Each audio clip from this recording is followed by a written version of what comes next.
Hello, it's RPGaDay 2024. It's August 13th. So we've got today's prompt, but I'm going to go ahead and do a double entry today because tomorrow on the 14th I have a regular episode that I want to get put out there. So we'll do prompts 13 and 14 today. And they kind of go hand in hand. Number 13 is evocative environments, and number 14 is compelling characters. I think particularly in fantasy, you can see, because we have fantastic environments and we have fantastic civilizations, sometimes with different non-human species or races.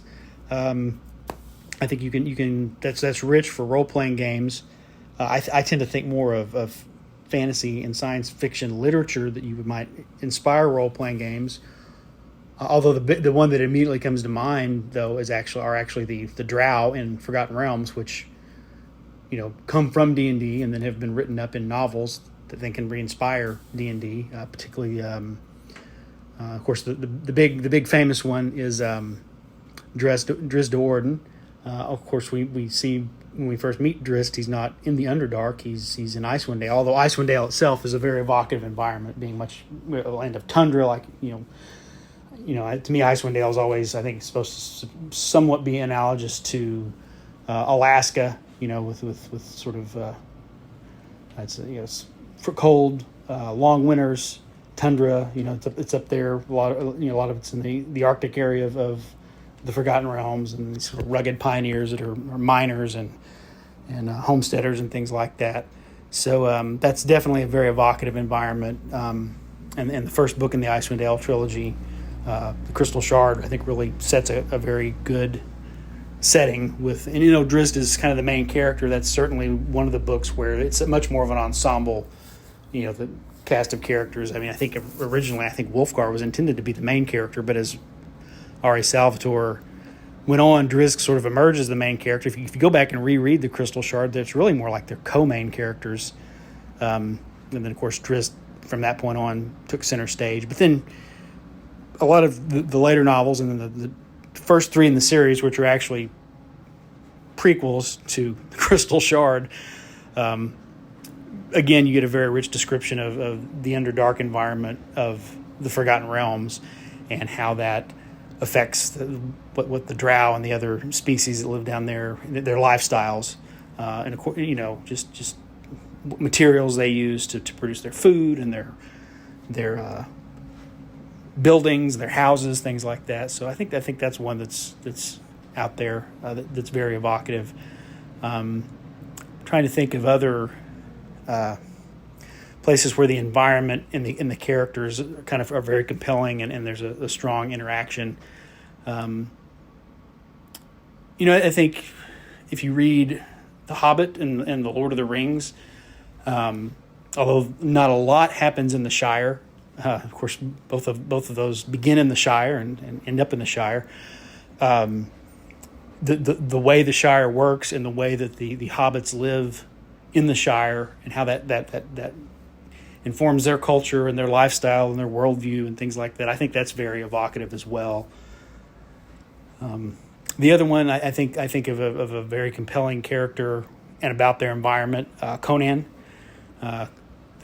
Conan is maybe unique among Cimmerians, but they talk about Cimmerians being a grim people from a grim land, and Howard doesn't give us a bunch of actual things happening in Cimmeria. You just get it from references from Conan and other characters talking about Cimmeria, because Howard's writings are all about Conan being out in other parts of the world, not back home in Cimmeria. But one thing that I think is very interesting, if I'm remembering correctly, and someone can call in and correct me if I'm wrong, but Conan will sometimes make references to how weak people particularly of the civilized nations are, because the Cimmerians live this rough subsistence lifestyle, and then they're very hardy, and he'll make references to civilization makes you guys weak, and in Cimmeria a boy of 10 can do something like he'll say stuff. I don't know if that's an exact quote, but he'll say stuff like that.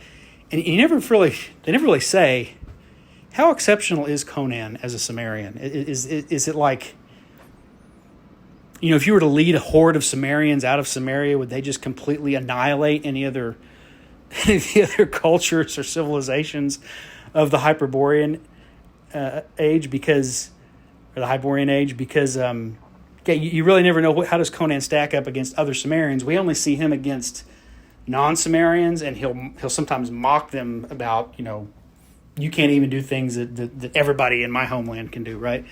So, interesting thought. I think the intention is that Conan is even exceptional among the Sumerians, and that's just sort of, him, getting in his jabs at enemies and people that are getting on his nerves, right? But